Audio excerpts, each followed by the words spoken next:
Continuamos con nuestro programa Conciencia Médica con la doctora Katuska Carreño, médico internista, endocrinólogo y de medicina y de terapia intensiva.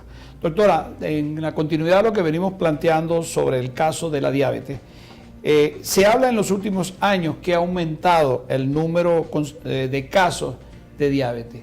¿Qué nos puede decir usted de eso? ¿Cuáles son las estadísticas que se están manejando a la fecha? Realmente es alarmante la cantidad de casos que han aumentado a nivel mundial. Se dice que en el mundo hay aproximadamente 500 millones de personas que tienen, 500.000 personas que tienen diabetes, y que a nivel de Venezuela se está manejando un aproximado que se hizo un estudio hace 2 años. No hay estadísticas actuales en este momento, lamentablemente, pero se dice que hay aproximadamente 2 millones de personas que están presentando diabetes, y que lamentablemente es un gran porcentaje que se espera que hasta un 50% de las personas que sufren de diabetes desconocen que padecen la enfermedad, bien sea porque no se han hecho estudios, bien sea porque no han presentado los síntomas o porque no han acudido a un médico que haga las evaluaciones adecuadas para definir que son pacientes diabéticos. Asimismo, lamentablemente, un gran porcentaje de estos pacientes se encuentran en los estratos más bajos de la sociedad, pacientes con un mayor déficit de alimentación. Hoy en día, con los trastornos que hay para la alimentación, con la dificultad para adquirir los alimentos, hace que la tendencia a los valores de hiperglicemia sean mayores. ¿Y qué pudiéramos sugerirle actualmente a la población venezolana y específicamente a la carabobeña y de la región central, en base a las escaseces de estos productos? ¿Cómo pudiéramos paliar esa situación? Por supuesto que no hay una solución desde el punto de vista porque tienen que haber los productos, pero en base a esta situación, ¿qué pudiéramos manejarle? O sea, hoy por hoy se habla de la dieta, de que la gente está comiendo mucho exceso de fruta, sobre todo la figura del mango. El mango tiene un alto contenido de azúcar, no sé qué me tiene usted que decir con eso, si sí, verdaderamente lo es. O la fruta, la gente en verdad, yo pienso que hoy no se está alimentando más no nutriendo con lo que verdaderamente requiere nuestro organismo para poder tener una alimentación adecuada y sana y responder a los requerimientos y a las necesidades del cuerpo. Pero en base a esta situación y en base a las estadísticas y en base a los pacientes que hoy por hoy acuden a la unidad y a la consulta, ¿cuál es la sugerencia y cuál es la conclusión que nos pudieras dar con respecto a esto? ¿Cómo pudiera balancearse en función de que hay productos que hoy se consiguen y mañana no se consiguen? O sea, hoy por hoy no se habla de que me tengo que comer una alimentación balanceada, es simplemente que tengo que buscar conseguir lo que voy a comer. Sí. ¿Cómo pudiéramos manejar esta parte? Realmente nosotros, se escapa de las manos de nosotros la situación que se está presentando a nivel nacional, se está presentando críticamente y nos preocupa. Los médicos estamos completamente preocupados y alarmados porque nuestra población, sobre todo la población que se está formando, los niños que están creciendo con tan mala alimentación, con tan mala atención, porque no se consiguen las vacunas, porque no consiguen los alimentos de forma adecuada, lamentablemente van a ser niños con déficit de conocimientos o con déficit mentales por la falla de alimentación. Sabemos que los primeros años de vida son los más importantes y realmente nosotros no podemos decirle al paciente que sustituya un alimento por otro. Quizás va a sustituir un carbohidrato por otro, bien sea el arroz, por algo de yuca o de ñame en algunas circunstancias, pero las personas tienen necesidades de los alimentos, de toda la gama de alimentos. Las frutas no son las que van a producirle la cantidad de carbohidratos adecuada a esos niños para el crecimiento, ni son realmente cuando uno come mango, le da más apetito si se come. Ellas son para suplir las meriendas o para hacer complemento en meriendas, pero realmente no son para alimentar al paciente.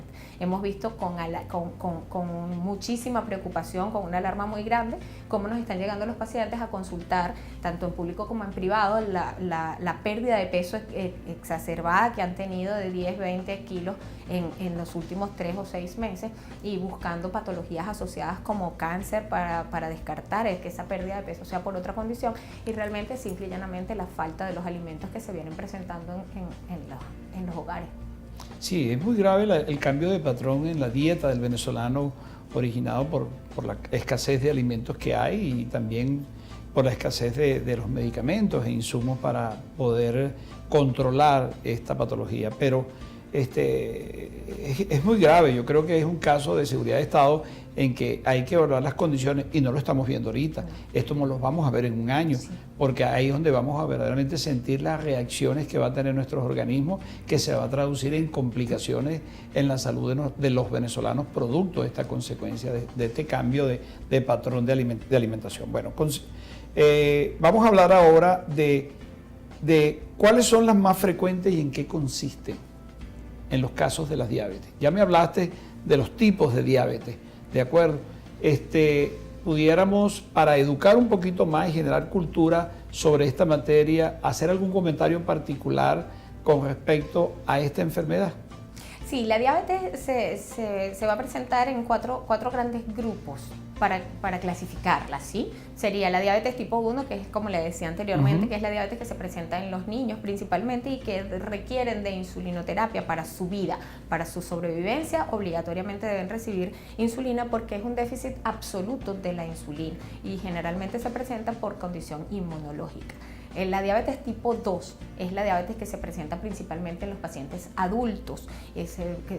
Pudiéramos distanciar su aparición o modificar la aparición de esta condición siempre y cuando se modifiquen los factores de riesgo de los que conversábamos anteriormente y se pueda hacer prevención, porque nosotros estamos en la capacidad de hacer prevención tanto con los factores de riesgo como con medicación adecuada para los pacientes para tratar de distanciar la aparición de esta condición. Y se encuentra la diabetes gestacional, que es la diabetes que se define o que se diagnostica durante el embarazo, ya cuando la mujer está embarazada y comienza a presentar valores de glicemia por encima de 92 miligramos por decilitro en ayunas. Y la diabetes o los otros tipos de diabetes que pueden ser producidos bien sea por medicamentos, como los pacientes que consumen esteroides en altas cantidades por alguna condición o por alguna patología o simple y llanamente porque están consumiéndolo sin ninguna indicación médica. También las que son producidas por las pancreatitis, o ahí también pudiéramos clasificar los otros tipos de diabetes que se presentan diabetes del adulto en niños muy jóvenes, en edades muy precoces, pero que pueden estar presentándose en ese momento, o la diabetes que se presenta en el paciente adulto y que requiere ser tratada como si fuese una diabetes tipo 1 con medicación insulínica adecuada y bien indicada, por supuesto. Es importante también ver las complicaciones de estos pacientes y lamentablemente lo que principalmente nos va a llevar a definir o a manejar realmente la diabetes va a ser la prevención de estas complicaciones. Sí, una de las complicaciones más delicadas es el caso del pie diabético. ¿Cómo se manifiesta la diabetes con respecto al caso del pie diabético? ¿Cuál es su manifestación? Nosotros debemos explicarle al paciente que debe revisar los pies a diario. En la mañana al levantarse antes de salir a su trabajo o a sus labores habituales y en las noches antes de acostarse. ¿Qué debe evaluar? ¿Qué se debe evaluar? Los pacientes con pie diabético, las primeras manifestaciones son una sensación de ardor, de quemazón, siente dolor cuando pisa. Ellos lo manifiestan como que pisan sobre algodones y el dolor, la sensación es desagradable, como si camináramos sobre la alfombra pero fuesen alambres. Una sensación de ese estilo es lo más coloquial que refieren los pacientes. Y comienza a presentar ese dolor, comienza a perder la sensibilidad, por eso es que ellos pueden herirse en la planta del pie o tener lesiones a nivel ungueal, a nivel de las uñas y no percatarse, sino que ven solamente la sangre en el piso o que se dan cuenta porque algún familiar se percata de que hay una lesión importante que cuando lamentablemente llega al médico ya nosotros no tenemos muchas cosas que hacer. Entonces es importante que el paciente se revise los pies a diario, ya que la sensibilidad está disminuida y no permite o impide que sea percibida muchas veces por el paciente, porque a veces también estos pacientes tienen lesiones a nivel ocular, oftalmológico y no logran ver o diferenciar, visualizar la lesión que tienen en ese pie. Entonces es importante la evaluación diaria y la evaluación por el médico, siempre quitarle el zapato al paciente, nunca se evalúa un paciente diabético si no le retiramos los zapatos, nunca vamos a ver nada. Siempre a diario debe ser la primera manifestación podríamos considerar que se manifiesta a través de los pies. La primera complicación. La primera complicación. Es una de las más frecuentes. Una de las más frecuentes. Una de las sí, más frecuentes. Más conocida en los centros, sí. Y que impide e imposibilita la vida del paciente. Tenemos demasiados pacientes que se están viendo hoy en día con amputaciones, con lesiones de amputación a nivel de los dedos, a nivel de los antepiés, a nivel de supracondílica, que imposibilitan la vida de una persona de 40 años que esté en una silla de ruedas. Es terrible. Bueno, ya nuestro director nos está pidiendo que vayamos a un corte. Ya regresamos con su programa Conciencia Médica con la doctora Katuska Carreño.